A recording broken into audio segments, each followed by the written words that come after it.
आज भी दोस्तों परेड ग्राउंड के बाहर बेरोजगार संघ का धरना जारी है। आज धरने का चौथा दिन है और आज भी ये धरना जारी है। आप देख सकते हैं यहाँ पे युवाओं की खासी भीड़ है और यहाँ आप देख सकते हैं अभी थोड़ी देर पहले ही यहाँ पे जिला मजिस्ट्रेट आए थे, डीएम आए थे देहरादून के, जिन्होंने छात्रों को आश्वासन दिया था, लेकिन उनके भी वक्तव्य का ज़्यादा छात्रों पर दिखता है। ये आप लोगों के आंदोलन का असर है कि आज पूरे 13 जनपदों में बहुत बड़े मात्रा में युवा विरोध कर रहे हैं। आप सबसे इस आंदोलन का असर। दूसरी बात है कि 1 महीने का टाइम ये बता रहे हैं। क्यों 1 महीने का टाइम क्यों ले रहे हैं लोग? भाई जब तुम्हारे नकल रोधी कानून में लिखा हुआ है कि अगर कोई भी एक आध प्रश्न भी बाहर आता तो लिख कर वो माना जाएगा, लेकिन उसको क्यों नहीं चल रहे? अपना ही कानून में तुम मान रहे, बताओ। सबसे पहले तो ये डिसीजन हो जाना चाहिए। इन्होंने कहा कि हम जांच करेंगे, 1 महीने तक देखेंगे। मैंने डीएम साहब से प्रश्न भी करा था। मैंने कहा विषय जांच का है ही नहीं, विषय कैंसिल करना ना करने का है ही नहीं। विषय ये है कि भाई जब आयोग पे विश्वास नहीं रहा, इस प्रतियोगी परीक्षा में, इस पेपर में विश्वास नहीं रहा, तो तुम कितनी भी जांच कर लो, लोगों के मन को कैसे तुम खुश कर पाओगे?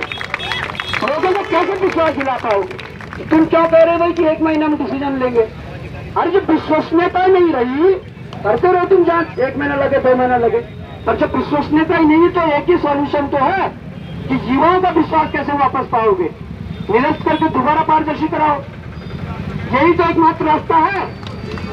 भाई मैं बता रहा हूँ, चलो जांच भी कर ली, इन्होंने बोल दिया नकल है, 1 सेंटर नहीं 2 सेंटर पे हुई, चलो इनको भी चिन्हित कर लिया, यहाँ भी दोबारा करवा लिया। जो लोग जिनका सिलेक्शन रुकेगा ना, मलाल जिंदगी भर रहेगा कि ना नकल हुई थी, पेपर लीक था इसलिए नहीं हुआ। तो कल के दिन किसी के दिल में ये मलाल न रहे, तो इसलिए इसका सीधा सा सॉल्यूशन है पेपर निरस्त और दोबारा और सीबीआई लाइए। अभी लास्ट में कप्तान साहब कह रहे थे कि पूर्व में भी पिटीशन डाली गई थी और वो क्यों कैंसिल हुई। तो मैं बताना चाहता हूँ, समय ज्यादा हो गया था वो जय, पर मैं बताना चाहता हूँ, लाइव देखेंगे कि वो इसलिए कैंसिल हुई, एक वकील के द्वारा लगाई गई थी और केवल अखबारों के कटिंग के आधार पर वो लगाई गई थी पिटीशन। क्या अखबारों के कटिंग पर एक्सेप्ट होती? आप दोनों पावर को कहते ना, जिनके पास आरटीआई में जानकारी है, यूपीपीएससी से मेंस की कॉपियां मांगी गई है। इस समय मैं परेड ग्राउंड देहरादून में हूँ और उत्तराखंड में जो बेरोजगार संघ का आंदोलन है उसका आज चौथा दिन है। बिल्कुल आर पार की लड़ाई होगी, बिल्कुल आर पार की लड़ाई होगी। पूरे प्रदेश के अंदर आक्रोश है, पूरे प्रदेश के अंदर युवा सड़कों पर है और मांग कर रहा है कि पेपर निरस्त किया जाए, सीबीआई जांच की वो संस्तुति की जाए। अगर इस स्थिति में भी ये नहीं करते हैं तो युवाओं को विश्वास में नहीं लिया जा सकता है और युवा इनके खिलाफ पूरी तरीके से मजबूती से लड़ेगा। और आगे अगर मान लीजिए 1-2 दिन में आप कह रहे हो कि सरकार की तरफ से संतोषजनक जवाब नहीं आता है, तो इसके आगे क्या आपका, इसके बाद क्या प्लान है? देखिए अभी जो आंदोलन पूरे प्रदेश भर में चल रहे हैं, उनसे अपील की जाए कि आप देहरादून आइए और इस राजधानी को जाम करिए और इतना जाम करिए कि यहाँ पे एक भी गाड़ी 1 इंच आगे ना बढ़ पाए। क्योंकि मैं समझता हूँ कि अगर जिस प्रकार से गंभीरता से सरकार नहीं लेना चाह रही है तो युवा का सब्र का बांध टूटेगा और जिस दिन टूटेगा उस दिन क्या होता है उसकी जिम्मेदारी पूरी प्रशासन की होगी, पूरी आयोग की होगी, सरकार की होगी। आपकी ये भी मांग है कि इस प्रकरण की जांच सीबीआई से कराई जाए, लेकिन सरकार बैक फुट पे है इस मामले को लेकर। लेकिन आप क्या कहना चाहेंगे, सरकार सीबीआई से क्यों नहीं कराना चाहती है जांच? अब मुझे नहीं पता, ये तो सरकार से सवाल पूछना चाहिए, मुख्यमंत्री से पूछना चाहिए कि क्यों नहीं करवाना चाह रहे। जब सीबीआई मांगी जा रही है तो सीबीआई लाए। और आज यहाँ डीएम भी आए थे, उन्होंने क्या कहा है? डीएम का क्या? कुछ नहीं कहा है, वो ब्रिज का काम कर रहे हैं। ठीक है, हमने जो बातें रखी अगर उन पर कोई अमल करते हैं, उन पर कोई पॉजिटिव रिस्पांस आता है तो हम बात करेंगे, नहीं आता है तो आंदोलन चल रहा है, चलता रहेगा। चलिए सर, बहुत शानदार अलग है। ये युवाओं ने केवल यहीं 13 जिलों के युवाओं को जगा दिया आज, और वो कितनी बड़ी बात है कि हर जगह से इतने बड़ी बड़ी भीड़ें दिख रही हैं। तो आज ये शासन, ये प्रशासन और ये सरकार ये समझ चुकी है कि सिंहासन डोल चुका है, सिंहासन खाली कर दो, क्योंकि ये युवा आ रहा है। तो वो आज दिख रहा है बहुत मुश्किल है आज सरकार के लिए। बिल्कुल आज डीएम भी आए थे और डीएम ने इस मामले में एक ब्रिज बनने की कोशिश भी की सरकार के बीच और आपके बीच में, तो आपको क्या लगता है? असफल प्रयास था, क्योंकि वो सरकार की बातें कर रहे थे।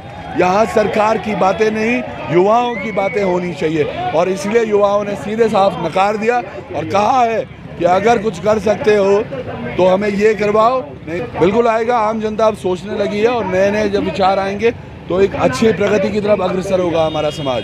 चाहे वो लोकल थाना करे, एसआईटी करे, सीबीआई करे, कोई भी जांच एजेंसी करे, उसकी पहले विवेचना की जाती है, फिर निष्कर्ष पे आकर उसको सजा मिलती है।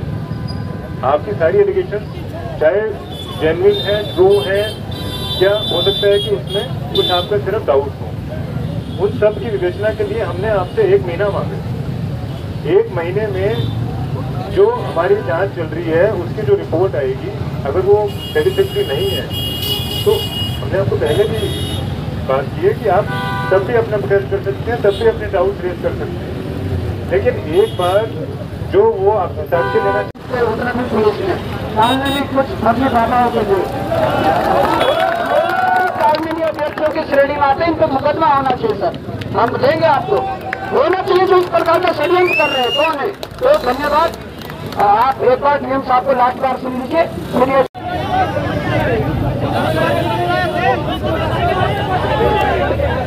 सबसे पहली बात तो ये है, हरिद्वार में जिन कॉलेजों में शिकायतें आई हैं उनका कनेक्शन भाजपा के नेताओं के साथ है।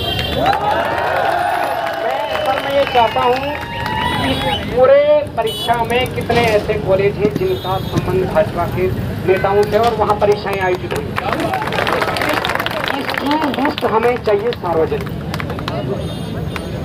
जो इससे पहले जांच हुई, अजय सिंह सर एसटीएफ के हेड थे, आपको उस समय बहुत सारी जानकारी दी गई। हकम सिंह गिरफ्तार हुआ, बहुत सारे लोग गिरफ्तार हुए। कानून की धाराओं में ऐसी कौन सी कमी होगी कि और सुप्रीम कोर्ट से बाहर छूट गया? नकल कानून बना तो क्या गारंटी है कि वो दोबारा बाहर नहीं आएगा? मैं ये कह रहा हूँ कि अगर सरकार के कानून में, बीएनएस में नकल माफियाओं को पकड़ने में सक्षम नहीं है तो आप जनता के सुपुर्द कीजिए, उनका एनकाउंटर कीजिए। जम्मू कश्मीर के हाई कोर्ट ने कहा है कि एक बच्चे की जिंदगी बर्बाद करना अटेम्प्ट टू मर्डर है। मैं ये कहना चाह रहा कप्तान साहब से, आपकी तो प्रशासनिक मजबूरियां हैं, आपको ट्रांसफर होना है, किसी प्रमोशन चाहिए, अशोक खेमका जी बनना सबके बस का बात नहीं है। 34 साल में आप लोगों की प्रशासनिक मजबूरियां हैं। ट्रांसफर के लिए 2 करोड़ 5 करोड़ रुपए देना पड़ता है, हम समझते हैं इस व्यवस्था को, लेकिन पर यह व्यवस्था का मुद्दा है। मैं ये कहना चाह रहा हूँ, ये व्यवस्था का सवाल है, मैं व्यक्तिगत नहीं कह रहा हूँ किसी को। मैं ये कह रहा हूँ कि अगर प्रशासनिक अधिकारियों की मजबूरियां हैं तो इन नकल माफियाओं को जनता के हवाले कर दें, हम इनका एनकाउंटर कर देंगे।